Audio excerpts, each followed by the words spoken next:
오늘도 변함없이 새로운 하루를 허락하신 하나님 아버지께 감사를 드리며 예배로 나아가겠습니다.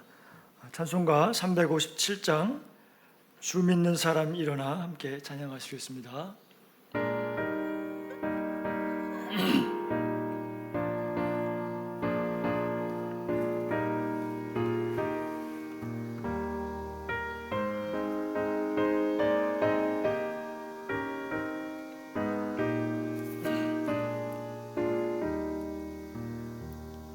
주 믿는 사람 일어나 다 힘을 합하여 이 세상 모든 마귀를 다쳐서 멸하세. 저 앞에 오는 적군을 다 싸워 이겨라. 주 예수 믿는 힘으로 온 세상이 이기네. 믿음이 이기네. 믿음이 이기네. 주 예수를 믿음이 온 세상이 이기네.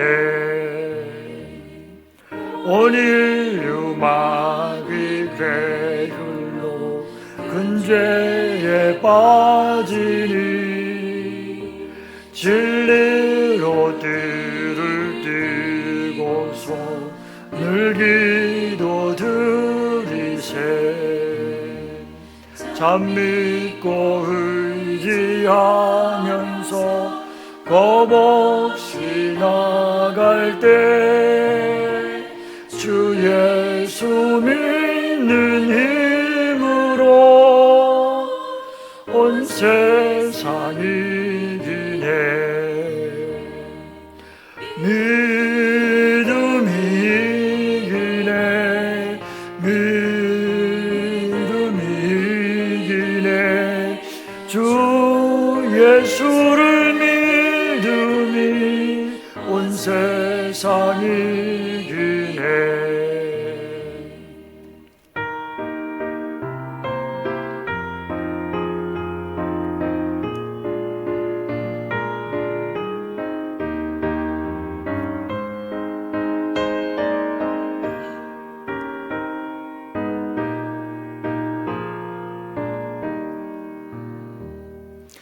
끝까지 이긴 자에게 흰 옷을 입히고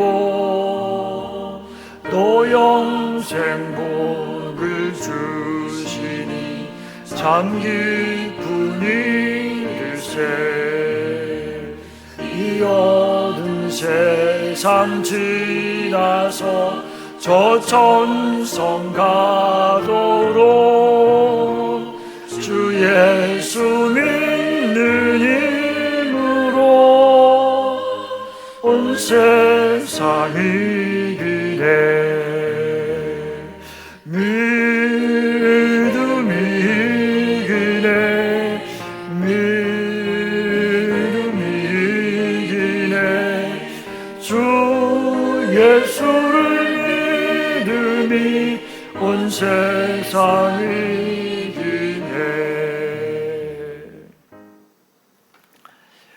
본문 말씀은 사사기 7장 15절부터 25절 말씀까지입니다. 제가 봉독하겠습니다. 기드온이 그 꿈과 해몽하는 말을 듣고 경배하며 이스라엘 진영으로 돌아와 이르되 일어나라. 여호와께서 미디안과 그 모든 진영을 너희 손에 넘겨주셨느니라 하고 300명을 세 대로 나누어 각 손에 나팔과 빈 항아리를 들리고 항아리 안에는 횃불을 감추게 하고 그들에게 이르되 너희는 나만 보고 내가 하는 대로 하되 내가 그 진영 근처에 이르러서 내가 하는 대로 너희도 그리하여 나와 나를 따르는 자가 다 나팔을 불거든 너희도 모든 진영 주위에서 나팔을 불며 이르기를 여호와를 위하라 기드온을 위하라 하라 하니라. 기드온과 그와 함께한 100명이 이경초의 진영 근처에 이른즉 바로 파수꾼들을 교대한 때라. 그들이 나팔을 불며 손에 가졌던 항아리를 부수니라. 세 대가 나팔을 불며 항아리를 부수고 왼손에 횃불을 들고 오른손에 나팔을 들어 불며 외쳐 이르되 여호와와 기드온의 칼이다 하고 각기 제자리에 서서 그 진영을 에워싸며 그 온 진영의 군사들이 뛰고 부르짖으며 도망하였는데 300명이 나팔을 불 때에 여호와께서 그 온 진영에서 친구들끼리 칼로 치게 하심으로 적군이 도망하여 스레라의 벳시다에 이르고 또 답밭에 가까운 아벨무홀라의 경계에 이르렀으며 이스라엘 사람들은 납달리와 아셀과 온 므낫세에서부터 부름을 받고 미디안을 추격하였더라. 기드온이 사자들을 보내서 에브라임 온 산지로 두루다니게 하여 이르기를 내려와서 미디안을 치고 그들을 앞질러 벳바라와 요단강에 이르는 수로를 점령하라 하매 이에 에브라임 사람들이 다 모여 벳바라와 요단강에 이르는 수로를 점령하고 또 미디안의 두 방백 오렙과 스웹을 사로잡아 오렙은 오렙 바위에서 죽이고 스웹은 스웹 포도주 틀에서 죽이고 미디안을 추격하였고 오렙과 스웹의 머리를 요단강 건너편에서 기드온으로 가져왔더라. 아멘. 기도하겠습니다. 사랑하는 하나님 아버지, 오늘도 주님 하루 허락하심을 감사합니다. 아버지 하나님, 오늘도 우리가 하루 세상 나가서 살아갈 때에 주님께서 우리와 동행하여 주시고 큰 은혜로 도와서 우리에게 힘과 능력을 더하여 주시옵소서. 주의 이름을 들고 나가서 싸울 때에 성령께서 힘을 주시고 능력을 더하여 주시옵소서. 우리가 싸우는 것이 아니라 우리는 연약하지만 하나님께서 싸우셔서 우리 앞서 행하여 주시기를 원합니다. 아버지 하나님, 오늘도 우리의 기도를 응답하여 주시고 주님 큰 은총을 내려 주옵소서. 이 시간에도 주의 말씀에 주께서 함께하여 주시고 은혜를 더하여 주옵소서. 주님께 의지하옵고 예수님 이름으로 기도합니다. 아멘. 오늘 본문 말씀을 근거로 해서 여호와의 이름으로 하는 전쟁이라는 제목으로 함께 말씀을 나누겠습니다. 우리는 이 땅에서 육신을 입고 그 육신의 제한 속에서 살아가고 있습니다. 땅의 나라의 법과 문화 속에서 많은 사람들과 함께 살아갑니다. 그렇기 때문에 그 나라의 법을 지켜야 하며 또 그 문화 속에서 영향을 받으며 살아갈 수밖에 없습니다. 그런데 우리의 진정한 신분은 하나님의 자녀요, 또 하나님 나라의 백성입니다. 그래서 하나님의 자녀는 하나님의 나라와 그의 의를 구하며 세상 나라의 문화에 거스리며 살아가게 됩니다. 또한 믿지 않는 사람들을 하나님께로 인도하여야 하는 그 하나님 앞에 그 중보자로서 제사장의 역할을 부여받았습니다. 그래서 우리는 언제나 영적인 싸움을 싸울 수밖에 없는 것입니다. 우리를 위해서 십자가에서 이미 이 사망 권세를 이기시고 부활하신 주님을 따라가면서 우리는 주님께서 이끄시는 전쟁을 싸우는 주님의 군대가 되어야 합니다. 하나님의 군대는 하나님께서 하라고 하시는 방법대로 또 싸워야 합니다. 전쟁은 하나님께 속한 것이라고 하였습니다. 하나님께서 우리에게 원하시는 전쟁의 방법은 우리의 생각과 다릅니다. 하나님께서는 이 전쟁을 통해서 우리에게 항상 가르쳐 주시고자 하는 목표가 분명하게 있습니다. 그 목표는 무엇입니까? 지난주에도 말씀드린 대로 그것은 바로 하나님께서 우리의 아버지시요 우리는 하나님의 자녀라는 것을 믿게 하시려는 것입니다. 하나님께서는 하나님의 자녀가 하나님을 떠나서 죄 가운데 사는 것을 그냥 내버려 두실 수가 없으신 것입니다. 그것은 바로 하나님께서 우리를 사랑하시기 때문입니다. 이제 기드온은 하나님께서 말씀하신 대로 순종해서 전쟁을 준비합니다. 기드온은 하나님의 말씀대로 이 많이 모인 그 군사들 중에서 300명만 남기고 모두들 자신의 거처로 돌아가도록 돌려보냈습니다. 이제 숫자로만 보면 상식적으로 참 너무나도 말도 안 되는 숫자만 남았습니다. 하나님께서 여러 가지 표징을 보여주셨지만 기드온은 여전히 두렵습니다.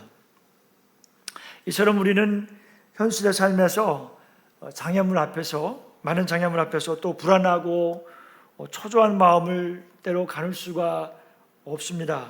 특히나 어떤 중요한 결정을 앞두고 있거나 또 어려운 상황 가운데 직면해 있다면은 더욱더 이 불안감과 초조함을 가눌 수가 없습니다. 그래서 더욱더 우리는 주위의 사람들의 이야기에 귀를 기울이게 되기도 합니다. 또 사업을 시작하거나 무슨 중요한 결정을 해야 한다면 사람들은 때로는 꿈꾼 것을 생각을 하게 되고 하나님께서 꿈으로 말씀하고 계시는 것은 아닐까 하고 생각하기도 할 것입니다. 또는 어떤 사람들의 이야기를 듣고 싶어 합니다. 하나님께서 무엇인가를 우리에게 표징으로 보여주시기를 원합니다. 하나님께서는 우리의 이런 연약함을 또 책망하지 않으시고 오히려 또 말씀으로 우리를 찾아오십니다. 이렇게 자상하신 하나님께서는 기드온의 믿음을 더욱 세워주기를 원하십니다.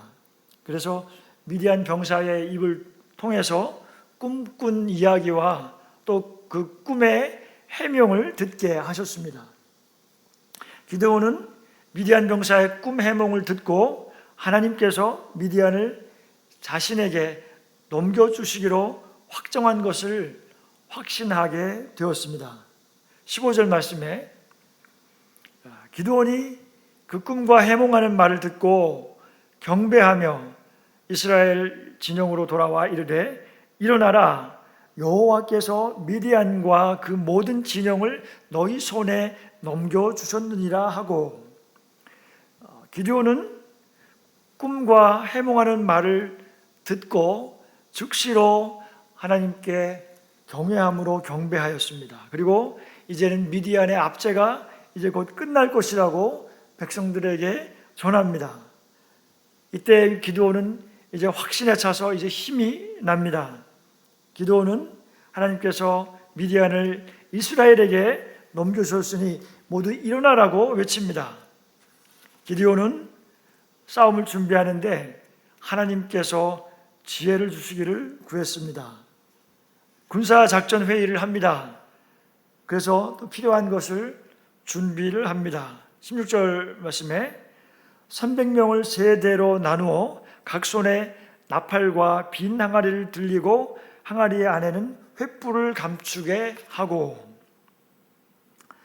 전쟁에서 나팔은 이 신호를 주고받기 위한 것으로 반드시 필요합니다. 그런데 빈 항아리와 횃불을 준비를 합니다. 이 빈 항아리는 깨지기 쉬운 그 질그릇과 같은 우리의 인생의 연약함을 상징합니다. 빈 항아리는 우리의 텅 빈 가슴과 영혼의 공허함을 상징하기도 합니다. 빈 항아리에 이 횃불과 같은 성령님을 우리는 모셔드려야 합니다. 그 불은 우리 영혼의 생명의 불꽃입니다. 그 항아리 안에 감춘 횃불은 마치 우리 안에 계신 하나님의 능력과 같습니다. 그 불은 생명을 살리는 복음인 것입니다. 이 항아리가 깨어져야 그 안에 횃불이 드러나듯이 우리의 자아가 깨어져서 하나님의 영광이 드러나야 합니다. 우리의 자아가 깨어질 때 성령님께서 역사하실 것입니다. 하늘의 미랄이 땅에 떨어져 썩어질 때에 많은 열매를 맺는 것과 같이 우리의 자아가 깨어질 때에 하나님의 영광이 드러날 것입니다. 기드온은 300명을 세 대로 나누고 그 중에 100명을 자신이 이끌고 있습니다. 17절 말씀에 그들에게 이르되 너희는 나만 보고 내가 하는 대로 하되 내가 그 진영 근처에 이르러서 내가 하는 대로 너희도 그리하여 그랬습니다. 기드온은 병사들에게 지시를 합니다. 지도자가 솔선수범하는 것은 매우 중요할 것입니다. 하나님께서 세우신 지도자를 통하여서 하나님의 뜻을 분명하게 전달하시기 때문입니다. 그렇게 할 때에 사람들은 지도자를 따르게 될 것입니다. 18절 말씀에 나와 나를 따르는 자가 다 나팔을 불거든 너희도 모든 진영 주위에서 나팔을 불며 이르기를 여호와를 위하라 기드온을 위하라 하라 하니라. 여기서 여호와를 위하라 기드온을 위하라 하는 함성을 함께 외치도록 하였습니다. 이 말씀을 볼 때에 우리는 다윗의 이야기가 생각이 납니다. 다윗이 골리앗과 싸우러 달려갈 때에 뭐라고 했습니까? 너는 창과 단검으로 나에게 나오지만 나는 네가 무시하는 여호와의 이름으로 내게 간다고 선포하면서 골리앗을 향하여 달려갔던 다윗을 우리는 기억하게 됩니다. 그래서 이 전쟁이 인간의 싸움이 아니라 하나님이 함께 하시는 전쟁임을 선포하는 것입니다. 그렇게 함으로써 하나님께서 책임지시고 승리하게 하실 것을 확신하는 선포인 것입니다. 이 땅의 모든 백성들이 하나님의 백성인 이스라엘을 무서워하는 이유는 이스라엘이 강해서가 아니고 그 하나님의 이름이 무서웠기 때문인 것입니다. 그런데 기드온이 하나님의 이름과 함께 자신의 이름을 언급한 것은 무슨 이유일까요? 14절에서 보면 기드온은 미디안 병사들이 이미 기드온의 이름도 알고 있고 그 이름으로 인해서 두려워 떨고 있는 것을 장막 근처에서 들었기 때문입니다. 그래서 그들을 더욱 공포에 떨게 하기 위한 방법이라고 생각을 합니다. 우리는 여기서 생각해 볼 수가 있습니다. 지금 내 앞에 닥친 전쟁을 나는 여호와 하나님의 이름으로 싸우고 있습니까? 19절 말씀에 기드온과 그와 함께한 100명이 이경초의 진영 근처에 이른즉 바로 파수꾼들을 교대한 때라. 그들이 나팔을 불며 손에 가졌던 항아리를 부수니라. 300명을 세 대로 나누었는데 그 중에 기드온이 함께한 100명을 이끌고 적 진영 근처로 가까이 접근을 합니다. 이경초회라고 했는데요, 구약 시대의 히브리인들의 그 밤 시간을 계산하는 방법은 그 해 지는 시각과 해 뜨는 시각을 중심으로 해서 세 부분으로 구분하였습니다. 해 질 때부터 10시까지, 밤 10시까지를 초경이라고 하였고, 또 밤 10시부터 새벽 2시까지 이 4시간을 이경이라고 하였습니다. 그리고 2시부터 해 뜰 때까지를 삼경이라고 불렀습니다. 그렇기 때문에 여기서 말씀하는 이경초라고 하는 것은 밤 10시에서 한 11시 정도를 가리킨다고 볼 수가 있습니다. 파수꾼들의 교대 시간은 아무래도 경계가 좀 소홀히 하기 쉬운 때입니다. 그래서 치밀하게 시간을 정하고 방법을 생각했던 것입니다. 그리고 마침내 항아리를 부수고 횃불을 밝히면서 큰 소리로 소리를 지릅니다. 여기에서 우리가 생각나는 게 있죠. 이스라엘 백성이 요단강을 건너서 처음으로 가나안을 정복을 할 때에 그 여리고성을 만났죠. 그래서 여리고성을 어떻게 무너뜨렸습니까? 하루에 한 바퀴씩 돌고 마지막 날에는 7바퀴를 돌다가 큰 소리로 한꺼번에 외쳤습니다.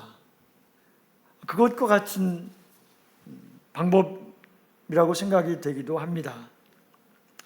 하나님의 군대는 이렇게 때와 방법을 하나님께서 정하신 방법으로 순종하며 실행해야 합니다. 이렇게 우리는 하나님의 때를 분별하는 지혜가 반드시 필요합니다. 이런 지혜를 주시기를 위해서 하나님께 우리는 기도해야 합니다. 아무리 열심을 내도 때와 방법을 분별하지 못하면 때로는 역효과만 낼 수도 있을 것입니다. 20절에 보면 세대가 나팔을 불며 항아리를 부수고 왼손에 횃불을 들고 오른손에 나팔을 들어 불며 외쳐 이르되 여호와와 기드온의 칼이다 하고,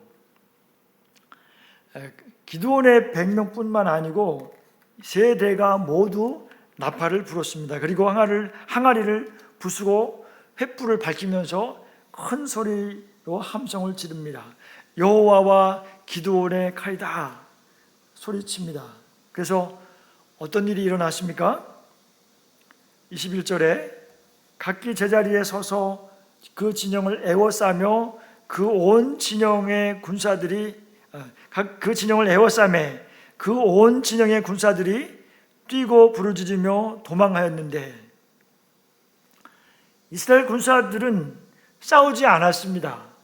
그냥 제자리에 서서 미디안 진영을 에워싸고 나팔과 함성을 지르고 있었을 뿐입니다. 그런데 미디안 군사들은 두려워서 혼비백산을 합니다. 그러므로 성도 여러분, 지금 내 자리에 서서 믿음을 지키며 하나님의 말씀에 순종하면 하나님께서 힘과 능력으로 내 대신 대적과 싸워주시는 것입니다. 특히나 미디안 군대들처럼 나를 비난하고 또 욕하는 사람들이 있더라도 그저 가만히 있으면 그들끼리 칼날로 치고 망하게 하시는 일이 일어날 것입니다. 그러므로 내가 원수를 갚고자 애쓸 필요가 없는 것입니다. 내가 하나님과 견고하게 관계를 유지하고 있으면 모든 것은 하나님께서 해결하여 주실 것으로 믿습니다. 원수 갚는 것이 내게 있으니 내가 갚으라고 하나님께서 말씀하셨습니다. 22절 말씀을 보면 300명이 나팔을 불 때에 여호와께서 그 온 진영에서 친구끼리 칼로 치게 하심으로 적군이 도망하며 스레라의 베시다에 이르고 또 닷밭에 가까운 아벨무홀라의 경계에 이르렀으며, 마치 이스라엘이 요단강을 건넜을 때와 같이 그런 놀라운 일들이 일어났습니다. 이것은 이스라엘 군사들이 한 일이 아니고 하나님께서 100% 일하신 것입니다. 그래서 100% 하나님께서 미디안을 이스라엘에게 넘겨주신 것입니다. 그래서 여호와 하나님께서 미디안 온 진영의 자기들끼리 서로 칼로 치게 하시고 도망하기에 정신이 없도록 만드셨습니다. 23절 말씀에 보면은 미디안 군사들이 도망하고 있을 때에 기드온의 부름을 받았던 그 납달리 지파와 또 아셀 지파와 또 므낫세 지파에서 다시 부름을 받고 미디안을 추격하였다고 하였습니다. 이 세 지파들은 미디안 사람들이 진을 친 이스르엘 골짜기와 인접해서 거주하고 있던 지파들이었습니다. 따라서 기드온은 300명의 군사로 미디안과 전쟁을 처음에는 시작했지만 마지막에 또 그들이 도망할 때에는 다시금 다른 지파들을 전쟁에 참여하게 함으로써 또 다른 지파들도 이 전쟁에서의 승리의 수혜자가 되도록 하였던 것입니다. 자기 혼자의 힘으로는 이 전쟁을 치를 수 없기 때문에 협력을 추구했던 것입니다.